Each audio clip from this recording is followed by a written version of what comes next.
Mga kababayan, may malakas na bagyo na papasok sa ating bansa sa loob ng sumusunod na oras.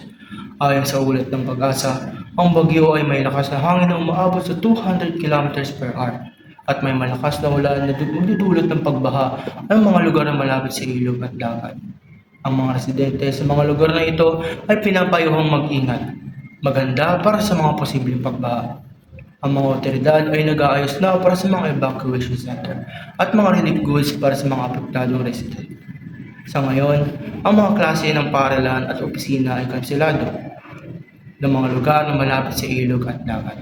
Ang mga motorista ay pinapayong mag-ingat sa pagbiyahe ng malakas na ulan dulot ng hangin.